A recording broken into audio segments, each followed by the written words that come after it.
D.L. 무디를 여러분이 잘 아실 것입니다. 19세기 하나님이 크게 사용하셨던 위대한 하나님의 설교자죠. 이 D.L. 무디가 거듭난 후에 하나님 앞에서 온전하게 살기로 서약하면서 생활을 했는데 자꾸 늘 넘어지는 겁니다. 이래서는 안 되겠다고 당황한 무디는 산으로 들어가서 기도하기 시작했습니다. 기도 중에 어떤 때는 하늘의 신령 은혜가 그를 휩싸기도 했습니다. 하늘의 신기한 복들이 자기 심령에 물밀듯 쏟아졌습니다. 이제는 나는 됐다 라고 생각한 무디가 산을 내려와서 살아보면 그 은혜가 한 달을 못 넘고 또 넘어지는 겁니다. 혼자서는 이거는 정말 안 되겠구나 생각했던 무디가 이번에는 어디를 찾았냐면 그 당시 유명한 부흥 강사님 목사님의 말씀을 들어야 되겠구나. 그래서 이 부흥 강사님을 찾아가서 말씀 집회에 참여했습니다. 그 부흥 강사 목사님의 말씀을 듣고 또 부흥 집회 때마다 그 집회를 한 번도 빠지지 아니하고 찬양 가서 말씀을 들었어요. 그때 그 말씀이 얼마나 은혜가 되는지 말씀을 들으면서 그럼 그렇지, 바로 여기가 나에게 정답이구나, 내가 은혜를 입고 말씀대로 살겠습니다라고 해서 정말 산에 올라가서 기도할 때 하나님의 은혜가 있는데 나에게는 훌륭한 하나님의 사람, 목사님의 말씀, 이게 나에게 커다랗게 필요하구나, 그렇게 생각을 했어요. 그런데 한두 주일을 지나고 나니까 또 자신이 또 걸러 넘어지는 거예요. 또 죄를 짓는 거예요. 마음이 비참한 마음이 들기 시작하는 겁니다.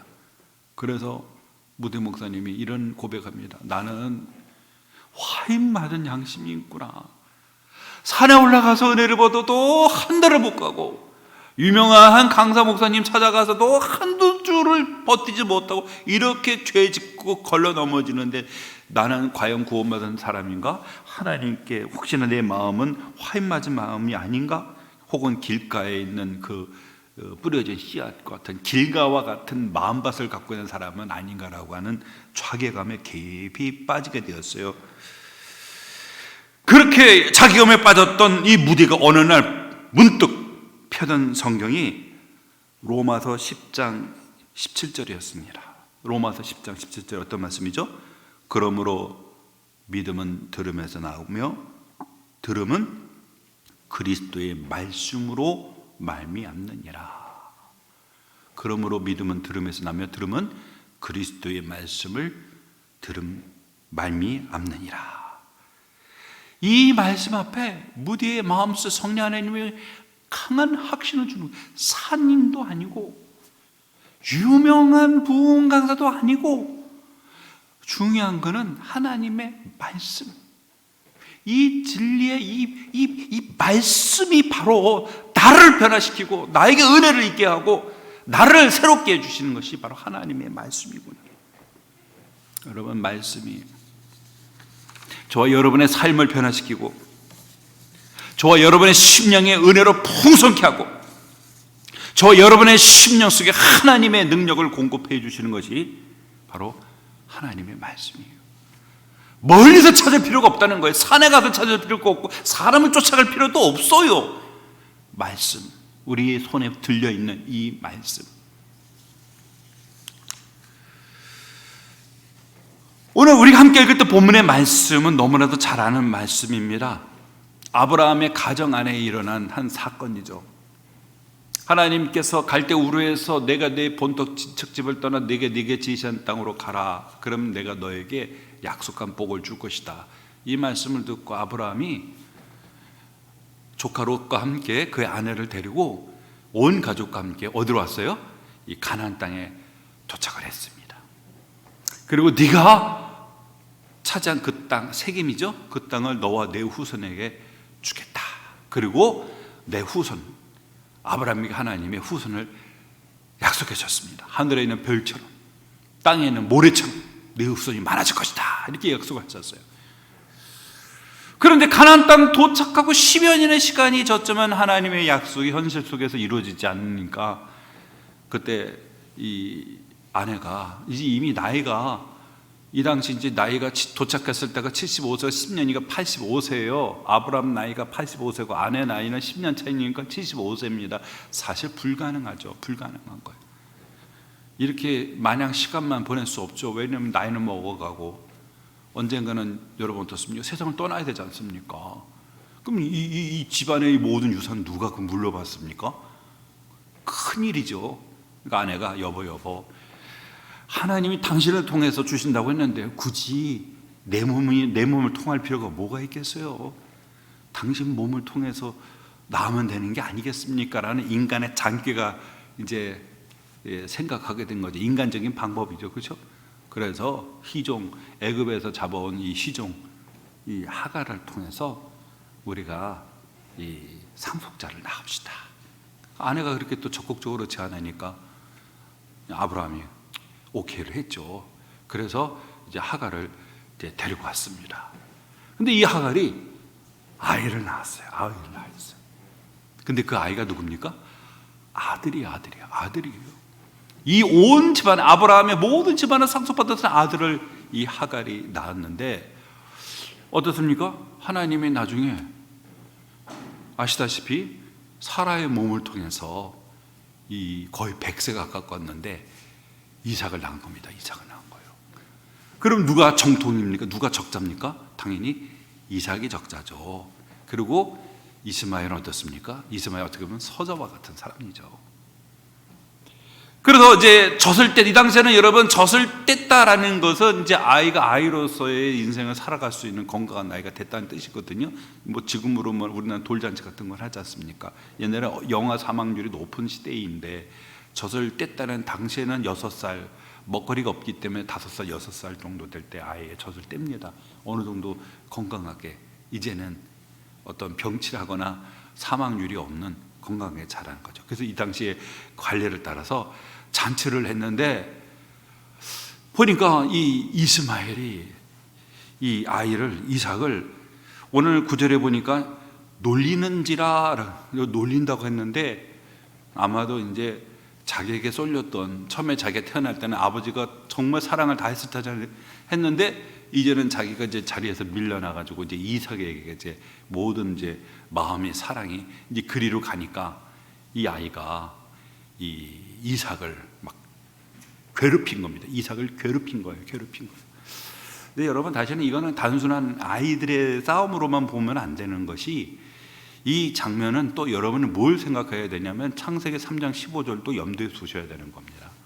창세기 3장 15절에 뱀에게 하나님이 저주하실 때 어떤 여자와 뱀이 원수가 되고 여자의 후손과 뱀의 후손이 원수가 되고 여자의 후손에서 올 자가 뱀의 머리를 상하게 하고 그리고 뱀이 여자의 후손의 발꿈치를 상하게 할 것이다. 이렇게죠. 역사 속에서 어떤 이 말씀을 하냐면 하나님의 백성과 그리고 사단에게 속한 자 사이에 영적인 갈등이 역사 속에서 크게 이루어지고 종국에는 어떻습니까? 생사를 걸고는 영적인 대전투가 있을 것을 예고하는 것이 창세기 3장 15절이에요. 그래서 여러분 알다시피 가인이 어떻습니까? 아벨을 죽이지 않습니까? 가인이 같은 동생인데 한 배에서 태어난 혈육인데 자기 제사를 안 받는다고 시기 질투해가지고 동생을 유인해서 죽였지 않습니까? 그리고 알다시피 가인의 후손과 뱀의 후손 사이에 족보를 딱 그 가인의 후손과 셋의 후손의 족보를 딱 비춰주시죠. 이게 바로 여러분 여자의 후손과 뱀의 후손의 여러분 이 갈라지는 모습을 우리에게 보여주고 결국은 노아 홍수 심판이 또 임하게 되어지는 거죠. 그래서 오늘 이 장면을 보시면 단순한 놀림이 아니라 이 가정 안에서 하나님의 백성과 사단에게 속한 자의 갈림이 있다는 것을 암시하고 있는 장면이기도 합니다. 암시하는 장면이기도 합니다. 바로 이때였습니다. 이 부인되는 이 사라가 이 장면을 보고 어떻게 얻은 자식입니까? 거의 100세 때 불가능한 이 얻은 자식이잖아요. 그리고 이 집안에 어떻습니까? 유일한 상속자지 않습니까? 외아들이죠. 그런데 그 아들을 이 하갈의 종에 통해서 태어난 이스마엘에 막 놀리고 심하게 대단히 놀렸던 것 같아요. 애를 괴롭힌 것 같아요. 그러니까 남편에게 찾아와가지고 내 아들하고 이 아이하고 같이 이 상속받을 수 없다고 이렇게 이제 아브라함에게 얘기하면서 이 여인과 이 아이를 집에서 내쫓으라는 거예요. 10절에 보세요. 그가 아브라함에게 이르되 이 여종과 그 아들을 내쫓으라. 이 종의 아들은 내 아들 이삭과 함께 기업을 얻지 못하리라 그랬어요. 내쫓으라는 거예요. 내쫓으라는 거예요. 근데 이 일 때문에 아브라함이 잠을 잘 수가 없어요. 왜냐하면 그래도 다 내 여인이고 내 자식이란 말이에요. 예. 근데 이제 아내가 내 아들 이삭하고 같이 함께 할 수 없다고 내보내라고 막 대단히 심했던 것 같아요. 이 갈등이. 그러니까 근심하면서 잠을 잘 수가 없어요. 너무 괴로운 상황. 그런데 이 문제를, 복잡한 이 갈등을 어떻게 해결해 줍니까? 하나님이 개입합니다. 이 상황을 어떻게 해결해 주나? 여기 보시죠. 12절 하나님이 아브라함에게 이르시되 내 아이나 내 여종으로 말미암아 근심하지 말고 사라가 내게 이런 말을 다 들으라. 이삭에게서 나는 사라의 내 씨라고 부를 것입니다 그랬어요. 오늘 말씀이 뭡니까? 하나님이 개입하면서 그냥 하나님께서 정확하게 해법을 제시해 줍니다. 하나님의 말씀이 뭡니까? 네 아내 사라 말을 들으라는 겁니다. 그 뭐래요? 내쫓으라고 했잖아요. 내쫓으라는 거예요. 왜? 하나님의 약속한 씨는 사라 몸을 통해 태어난 이삭이라는 거예요. 하갈과 그 통해 태어난 이스마엘은 아니라는 겁니다. 아니라는 거예요. 내쫓으라. 너무나 매정하지 않아요? 이것도 다 아브라함의 또 가족인데 이스마엘은 또 아브라함의 자식이잖아요. 참 이거 결단할 수가 있겠습니까, 여러분께서는? 그렇지만 하나님은 여기에 대한 대안도 하나님이 제안해 주십니다. 13절에 보세요. 그러나 여종의 아들도 내시니 내가 그로 한 민족을 이루게 하리라. 하나님은 다 아십니다. 사실 이 집안의 이 문제는 누구 때문에 일어난 겁니까? 사실 이 집안의 문제는 아브라함과 사라 때문에 일어난 문제잖아요. 사실 문제의 원인을 제공한 사람은 사라입니다. 사라가 먼저 그죠? 그 남편에게 얘기를 해서 하갈을 통해서 우리가 이제 지금 우리 이대로 가다가는 나이는 계속해서 뭐 언제 죽을지 모르면 이 집안 다 어떻게 되는 겁니까? 그죠? 중요한 건 상속자가 필요한 건데, 그죠? 그런데 이 아내가 제안해서 이루어진, 그리고 그를 통해 태어났지만 또 이 사라가 도디어 내쫓으라고 또 하죠. 또 이 문제도 또 처음에도 아내가 제안해도 된 거고, 이걸 또 내쫓으라고 한 것도 또 그 아내로 또 했지만 하나님께서는 이 문제를 어떻게 해결합니까? 아내의 말을 들어라. 그래서 그 하갈과 이스마엘을 집에서 내쫓으라. 그런데 어떻게 합니까, 여러분? 내쫓으면 이 당시에 뭐 치안이 제대로 돼 있나요? 그거 아니지 않습니까? 두 모자가 어떻게 살아가요? 근데 하나님이 하시는 말씀은 나를 믿으라는 겁니다. 내가 큰 민족을 이루게 해줄 테니까. 그 말이 뭐냐면 여기는 아브라함과 이 약속한 언약의 복이 있었어요. 하나님께서 내가 너를 뭐라고요? 큰 민족을 이루게 하신다고 했잖아요. 그래서 하나님의 그 언약의 복 안에서 뭡니까? 이 두 모자를 하나님이 돌본다는 겁니다. 가서 굶어 죽거나 하지 않는다는 거예요. 큰 민족을. 그 뭐예요? 하나님의 돌봄이 없으면 큰 민족을 이룰 수 없잖아요. 큰 민족을 내가 이루게 해줄 테니까 나를 믿고 내 아내 말대로 이 두 모자를 집에서 내모라는 겁니다. 왜요? 이 집안의 상속자는 내 씨, 하나님이 약속하신 자녀 이삭입니다. 함께 상속자가 집안에 있을 수는 없어요. 있으면 어떻습니까? 그 이후에는 더 엄청난 갈등이 일어날 수가 있습니다. 하나님께서 내 아내의 말을 듣고 내보내라는 것이죠. 그러니까 오늘 여러분 14절에 보면 아브라함이 하나님을 믿고 경외했던 아브라함이 아침에 일찍입니다. 하나님의 그 약속을 믿고 아침에 일찍 일어나가지고 떡과 물 한 가죽 부대를 가져다가 하갈의 어깨에 메어주고 그 아이를 데리고 가게 했다 그랬어요. 하나님의 약속을 믿고 하나님의 돌보실 것을 확신한 아브라함이 그 어깨에다가 뭡니까? 이렇게 가죽 부대, 물 한 가죽 부대, 떡과 물 한 가죽 부대를 내주고 집에서 나가라. 이 모자가 하루 집에서 쫓겨났습니다. 집에서 쫓겨났어요. 가다가 이 하갈이 어디에서 방황합니까? 브엘세바 광야에서 방황을 합니다. 길을 잃어버렸어요, 두 모자가. 근데 문제는 뭐냐면 길도 잃어버렸을 뿐만 아니라 15절에 보니 가죽 부대에 물이 떨어진지라 라고 말합니다. 물이 떨어졌다라는 것은 그 죽음이 가까웠다는 거나 마찬가지입니다. 죽음이 가까웠다는 것. 그러니까 이 하갈이 이제 물은 다 떨어졌고 이제는 뭡니까? 이제는 죽음밖에 없잖아요. 그래서 차마 자기 앞에서 자식이 죽는 모습을 볼 수가 없는 거예요, 어미로서. 그래서 오늘 본문에 관목돈불 아래에다가 두고 16절에 이르되 아이가 죽는 것을 참아보지 못하겠다 하고 화살 한바탕 거리 떨어져 마주 앉아 바라보며 소리내어 울었다 그랬어요.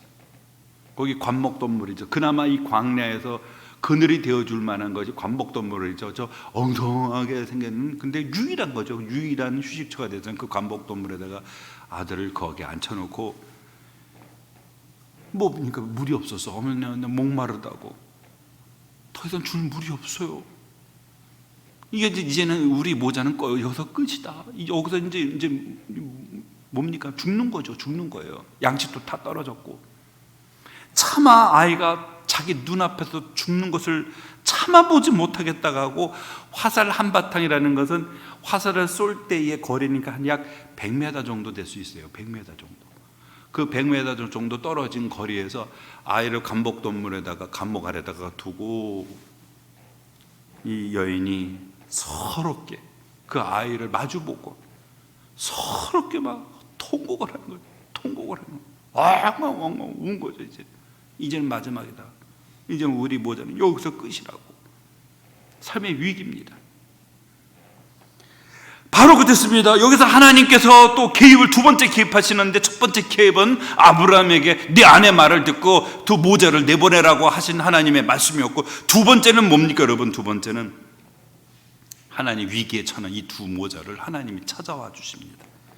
10절 여러분이 하나님이 그 어린아이의 소리를 들으셨으므로 하나님의 사자가 하늘에서부터 하갈을 불러 이르시되 하갈아 무슨 일이나 두려워하지 말라.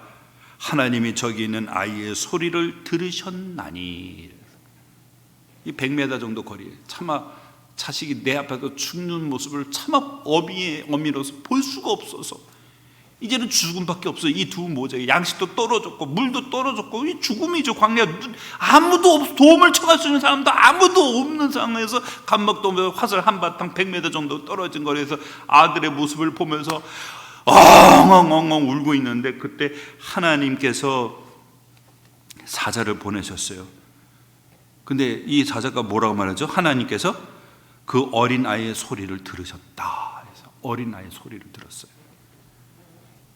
이 현장에는 아이만이 있는 게 아니라 지금 이 하갈이 울부짖고 있습니다. 하갈이. 그럼 여러분께서 생각할 때는 하나님이 사자를 보내면 누구의 부르짖음으로 하나님이 사자를 보냈다고 봅니까? 누구의 부르짖음을 들어서 보낼 거라고 생각하십니까? 누구의 울음이, 아마도 이 장면에 아이도 지금 울었어요. 아이도 아이의 소리를 들었다라고 말합니다. 아이의 소리. 아이의 소리가 커요. 죽어가는 아들의 모습 보면서 우는 어미의 소리가 큽니까? 예? 아이는 그냥 목이 타서 어떻게 신음하는 거겠죠. 신음하는 거겠죠. 누구 목소리가 제일 크겠습니까? 이 현장에 보면 어머니의 소리가 제일 크겠죠. 집에서 쫓겨난 것도 서럽지만 정말 이 여인에게는 자기 생명과 같은 유일한 자기 아들이 죽어가고 있잖아요. 오늘 본문에 보면은 이 여인이 울었는데 소리가 외치는 거예요. 외치는 거예요. 앙앙앙 울었다면 누구 소리가 들렸을 거예요? 내 하갈아, 네 목소리를 내가 듣고라고 말하는데 오늘 성경은 그게 아니에요. 그게 아닙니다. 그 어린 아이의 소리를 들었다는 거예요. 하나님의 사자가 하늘에서부터 하갈을 불러 이르되 하갈아 무슨 일이나 두려워하지 말라. 하나님의 저기 있는 아이의 소리. 오늘 여기도 보면은 17절에 상반절에 보면 그 어린 아이의 소리고, 하반절에 보면은 저기 있는 아이의 소리예요. 하갈의 소리가 아니에요. 물론 하나님의 사자가 누구에게 말씀을 전하고 있습니까? 어린 아이니까 이 하갈애가 가서 전하지만 이 하나님의 천사 사자가 보냄을 받은 그 동기의 시작은 누구냐? 아이의 소리였어요. 아이의 소리를 오늘 보면 두 번이나 얘기했단 말이에요. 목소리를 따지고 본다면 누구의 소리가 제일 컸겠습니까? 하갈의 소리가 컸겠죠. 그러면 그 소리를 듣고 하는 게 아니라 아이의 소리, 아이의 소리라라고 말했어요.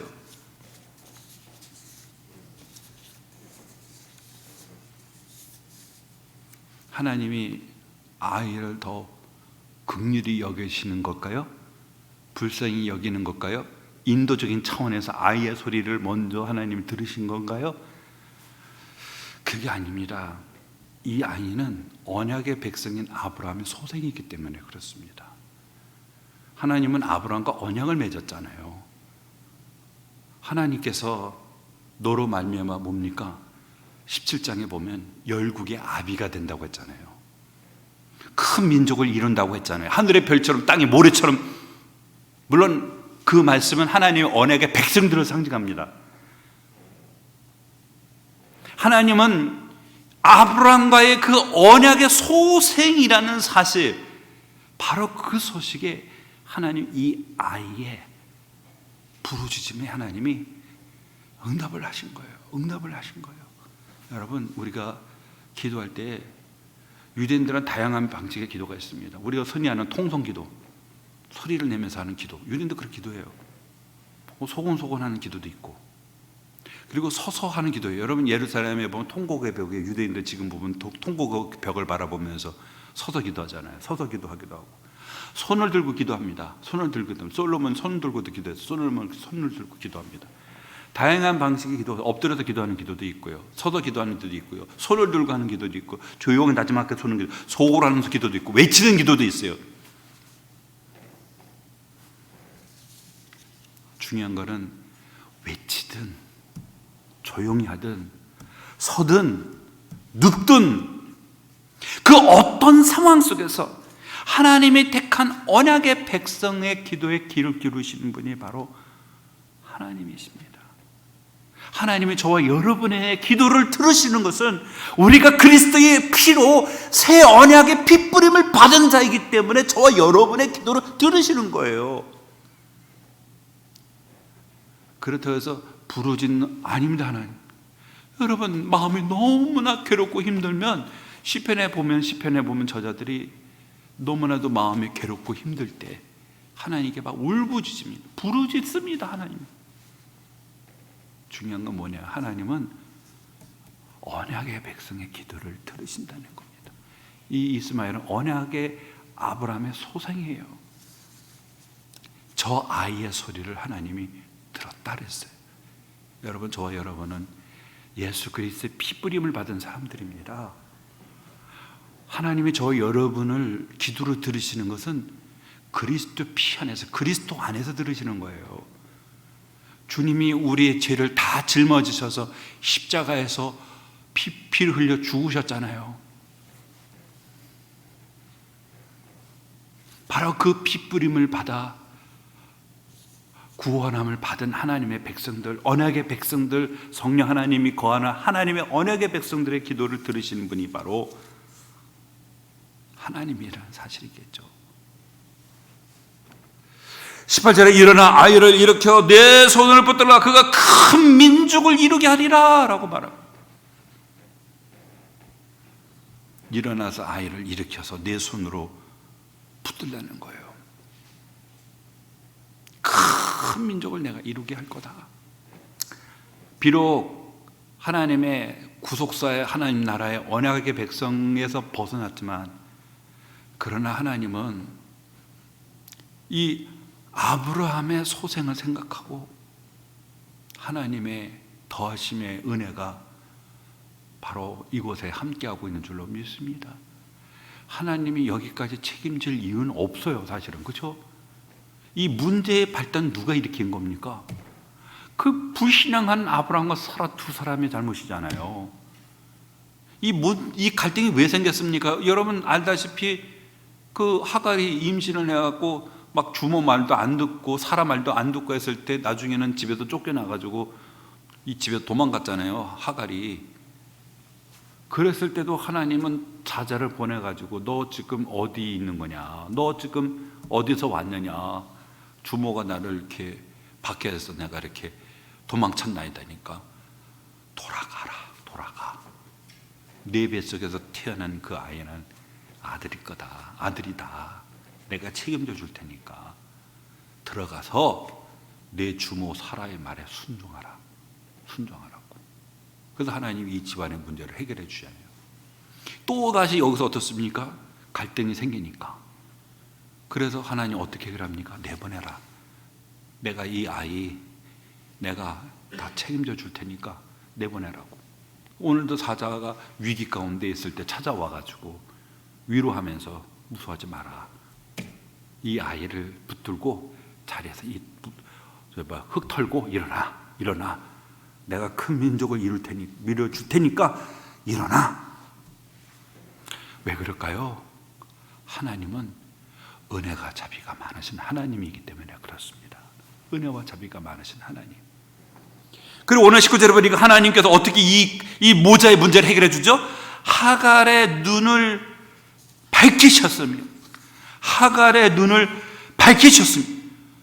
샘물을 보고 가서 가죽 부대에 물을 채우다가 그 아이에게 마시게 하였더라. 이 모자의 문제는 뭡니까? 물이에요, 물. 지금 당장에 생존권이 달려있단 말이에요. 그죠? 예? 물론 하나님의 큰 민족을 이룬다고 약속해 주셨어요. 그러면 뭡니까? 죽지는 않는다는 뜻이잖아요. 그렇죠? 여러분들 영화를 보실 때 보면은 주인공이 위기를 만납니다. 근데 나중에 보면 다 해피엔딩을 끝날 거 다 알아요. 그러면서 뭡니까? 안 죽어? 보니까 죽을 것 같아. 이 모든 환경은 이 사람이 죽지 않으면 안 되는 상황이지만 다들 안 죽어? 주인공은. 왜요? 주인공이 해피엔딩을 끝날 건데 죽으면 안 되죠. 그러면 드라마가 끝나는 건데 안 죽어? 하나님이 큰 민족을 이룬다는 것은 죽지 않는다는 뜻이잖아요. 하나님이 위기를 돌본다는 겁니다. 이 모자의 최대 위기가 뭐예요? 물이잖아요. 물. 그걸 현실적인 문제를 하나님 외면하는 분이 아닙니다, 여러분. 우리가 삶 속에서 현실적인 위기가 찾아왔을 때 저 하늘을 바라봐, 미래를 바라봐, 비전을 바라봐. 지금 당장 굶어 죽게 생겼는데 저 멀리를 밀어봐, 비전을 바라봐. 그 눈에 들어옵니까? 그게 들어와요? 지금 당장에 지금 죽게 생겼는데 안 들어와요. 네? 옛날에 6.25 때도 전쟁이 터졌을 때도 피난민들, 고아들,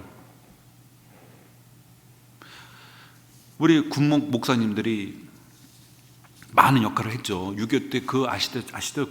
제주도로 공수한 사건. 그때 군목 목사님 중령이었는데 지금 그 당시 중공군이 서울을 잠깐 뺏겼잖아요. 위기가 왔잖아요. 그때 고아들이 한 3,000명이 됐어요. 그래서 어떻게 돼요? 비행기에다가 이 아이들 태워다가 어디로 가? 안전한 곳 제주도로 수송했잖아요. 네? 현실적인 문제죠. 그거 외면한 하나님은 아니라는 겁니다. 그래서 어떻게 해결하죠? 아주 간단해요, 여러분. 여러분 현실적인 문제에 하나님이 여러 가지 방식으로 예를 들어서 모세 같은 경우는 홍해 바다를 갈라요. 또 이스라엘 백성이 광야에 있을 때 배가 어떻게 양식을 채웁니까? 아침에는 만나, 저녁에는 메추라기, 떡이 필요하고 그리고 고기가 필요해요. 기적의 방식으로 하나님이 주셨어요.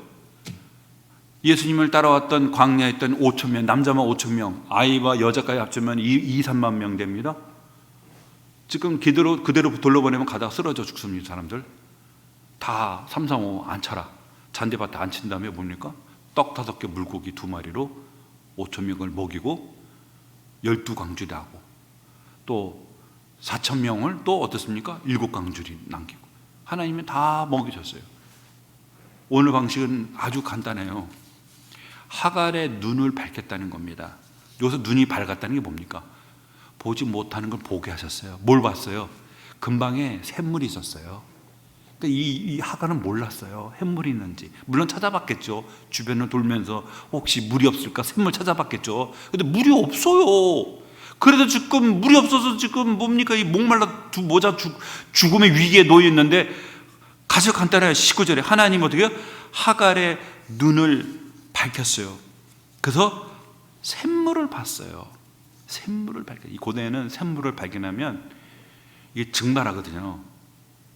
샘물, 물이 증발하기 때문에 이 웅덩이를 파서 이제 지하수를 이제 할 때도 호리 모양으로 이렇게 만듭니다. 호리 모양으로. 최대한 증발하지 못하도록. 입구는 좁게 이렇게 호리 모양으로. 그래서 빈 웅덩이에 빠지면 못 나와요. 그리고 아시다시피 요셉, 아버지가 심부름했죠. 네 형님들이 뭐 하고 있는지 가서 좀 돌아보고 오라. 또 요셉 오는 걸 보고 꿈꾸는 자가 왔다 하면서 저 요셉을 죽이자라고 잡아다가 옷을 벗긴 다음에 얻어버리죠. 거기 웅덩이에다 던져버렸잖아요. 못 나와요. 그럼 호리 모양이로 돼가지고 누군가가 밧줄을 해주지 않으면 못 나옵니다. 들어가면, 한번 들어가면. 그리고 그 입구의 증발을 막기 위해서 돌 같은 거를, 나뭇가지와 돌 같은 거를 딱 올려놔요. 근데 그걸 못 본 거예요. 여기 있었어요. 어느 목자가 이 지역을 지나가면서 발견한 이 샘물을 누군가가 그 표시를 해놓고 막아놓은 거예요. 그걸 못 본 거예요. 그걸 못 본 거예요. 근데 오늘 하나님이 이 모자의 문제를 어떻게 합니까? 그 샘물을, 그 인근에 있었던 샘물을 발견케 한 겁니다. 발견케 한 겁니다. 그래서 어떻게요? 가죽 부대에 물을 채우다가 그 아이에게 마시고 자기도 마시고, 그래서 이 위기를 극복하게 하셨다는 사실이죠. 여러분, 하나님이 저와 여러분의 영혼의 기갈을 무엇으로 해결해 주십니까? 하나님은 저와 여러분의 영혼의 기갈을 하나님의 말씀을 통해서 주시는데, 우리가 항상 아시다시피 하나님의 말씀을 읽을 때 졸음이 올 때가 많잖아요. 예? 말씀을 읽고 은혜가 되면은 다 말씀 보죠. 근데 말씀을 보면은 검은 거는 글이고 흰 거는 종이에요. 그래서 밤에 잠이 안 오면 성경을 읽는데요, 성경을 읽으면 졸음이 온다는 거죠. 어느 분에게는 말씀이 여러분 꿀과 같다라고 말합니다. 시편 119편 103절에 보면 주의 말씀의 맛이 내게 어찌 그리 단지요 내 입에 꿀보다 더 다니이다 그랬어요. 시편 19편 10절은 또 이렇게 말합니다. 금고 많은 정금보다 더 사모할 것이며 꿀과 뭐예요? 송이꿀보다 더 단다 그랬어요. 송이꿀 아죠? 꿀집에 그 꿀 자체에 있는 그 꿀을 그냥 떼다가 그 얼마나 당도 높겠어요. 그보다 더 달라요. 시편 119편 97절에 보면 내가 주의 법을 어찌 그리 사랑하는지 내가 그것을 종일 하루 종일 말씀을 묵상한다는 거예요. 시편 119편 148절에 보면 주의 말씀을 묵상하려고 내 눈이 야경이 깊기 전에 깨었나이다. 얼마나 말씀을 고대하면은 야경이 깊기 전에 왜 깼어요? 성경을 읽으려고 깬 거죠. 꿀보다 더 달다.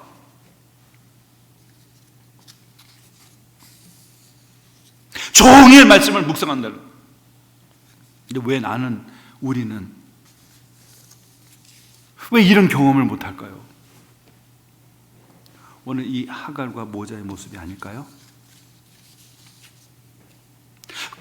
바로 가까운 곳에, 멀지도 않은 가까운 곳에 이미 샘물이 있어. 이 모자가 먹고도 마실 풍성한 샘물이 있는데도 우리는 죽었다.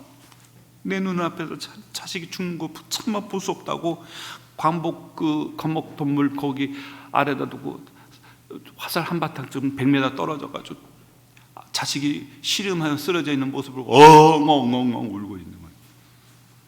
만약에 거기서 그렇게 죽었다면 지나가는 사람들이 아휴 여기 옆에 샘물이 있는데 어쩌면 여기서 이렇게 목말라 죽었냐고. 참 불쌍한 사람들이다. 불쌍한 모자라. 여러분, 하나님의 말씀은 꿀과 같고, 이 말씀은 진리의 말씀이고, 이 말씀은 생명의 말씀이고, 이 말씀은 우리의 영혼을 소생케 하는 말씀이고, 이 말씀은 우리 영혼의 풍성함과 생명의 풍성함을 경험할 뿐만 아니라 우리의 마음속에 하나님을 만나게 하고 하나님께로 인도하고 하나님의 그 풍성함을 경험하게 하는 이 말씀이 왜 우리에게 다가오지 못할까요? 오늘 하갈의 눈을 밝혔다고 했듯이 우리의 눈이 열려야 합니다. 열려야 합니다.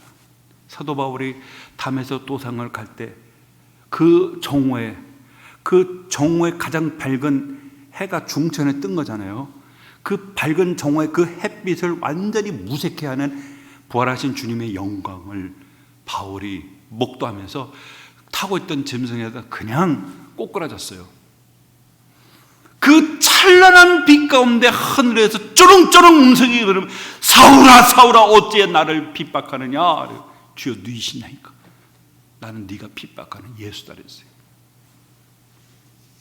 놀라운 것은 이후에 사도 바울은 실명을 했어요. 앞을 볼 수가 없었어요. 그래서 자기와 함께 동행한 사람들의 손에 붙들려 인도를 받아가지고 다메섹에는 한 집에 그가 기거하게 됐습니다. 근데 참 놀라운 것은 그 역사적인 현장에 부활하신 주님이 나타날 때 그 찬란한 빛 가운데 그 하늘의 큰 음성이 번개 같은 음성을 쩌렁쩌렁 울렸는데 그 현장에 있었던 사람들은 뭔가 강렬한 빛과 함께 소리는 들었지만 부활하신 주님을 보지 못했어요. 그 역사의 현장에서 유일한 목격자는 사도 바울입니다. 사도 바울이에요.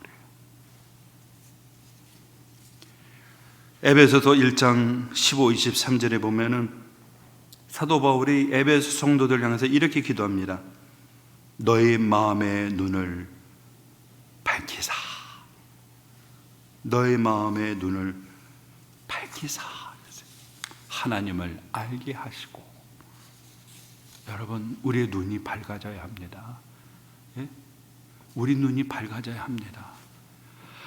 성경은 이렇게 어려워. 매료도 많고 한자도 많고 표현도 어렵고 또 어디는 그냥 족보만 얘기하고 있고 그냥. 문제는 성경이 아니라 우리의 마음입니다. 우리의 마음이 굳어있고 우리의 마음이 교만하기 때문에 들어오지 않는 거예요. 아무도 안 들어온 거예요. 너희의 마음의 눈을 밝히사 하나님을 알게 하시고 사갈의 눈을 밝히사 샘물을 보게 하시든지 저와 여러분의 영안이 열려야 될 줄로 믿습니다. 스탠퍼드 설교의 서문에서 요한 웨슬리는요 다음과 같은 이야기를 기록하고 있는데 그는 이렇게 기록했어요. 나는 영인이 하나님께로부터 와서 다시 하나님께로 돌아간다. 깊은 10년을 떠다니며 얼마를 지내다가 마침내 더 이상 보이지 않게 되고 변치 않는 영혼으로 침잠하게 된다. 나는 오직 한 가지만을 알기를 원한다. 다시 말해 천국 가는 길을. 하나님께서는 그 길을 가르쳐 주시기 위하여 친히 낮아지셨다. 그러므로 우리는 결국에 천국으로 갈 수 있게 되는 것이다. 웨슬리는 성경에다가 이런 걸 기록했습니다. 오, 저에게 그 책을 주십시오. 어떤 값을 치르고라도 제게 그 책을 주십시오. 저는 그것을 꼭 가져야 합니다. 여기에 제가 있사오니 저를 그 책의 사람으로 만들어 주옵소서. 여기에 제가 있사오니 결코 바쁜 생활과는 거리가 먼 사람입니다. 저는 이곳에 홀로 앉아 있고 하나님만이 이곳에 머물러 계십니다. 여러분, 이 말씀을 저와 여러분에게 전해주기 위해서 우리의 많은 신앙의 선배들이 피를 흘렸습니다. 아시다시피 우리나라에 들어왔던 토마스 선교사님도 대동강에 제네럴 셔먼을 타고 오다가 좌초돼 가지고 그가 모래톱으로 올라올 때에 그 속에다가 성경을 안고 올라왔죠. 그때 그가 그 자리에서 처형이 집행될 때 군사가 칼을 뽑아다가 그 목을 치는 그 순간에 우리에게 던져준 게 뭡니까? 그가 그 물에 젖을까 봐 품에 안고, 생명처럼 품에 안고 왔던 게 뭐였어요? 성경 말씀이었어요. 그 말씀을 던지고 그 자리에서 목이 잘려서 순교를 했어요. 하나님의 말씀을, 라틴어로 됐던 하나님의 말씀을 영국에 있는 백성들에게 모두가 다 성경을 듣고 배워 진리를 알게 하고자 틴테일이 영어로 번역을 했어요. 그것이 이제 걸렸습니다. 항구에서 산더미처럼 성경을 다 쌓아놓고 틴테일을 처형합니다. 틴테일이 묶여가지고 이제 화형을 당하는데, 불을 지펴서 이제 화형을 하는데, 이 틴테일이 마지막 죽기 전에 뭐라고 외쳤어요? 하나님, 영국 국왕의 눈을 열어달라고. 저 어두운 저 눈을 하나님 열어주세요 하면서, 그리고 그 자리에서 죽었습니다. 그런데 그 성경이 나중에 영국에서 왕의 명령으로 교회에서 읽게 된 최초의 번역 성경으로 인정을 받게 됐어요.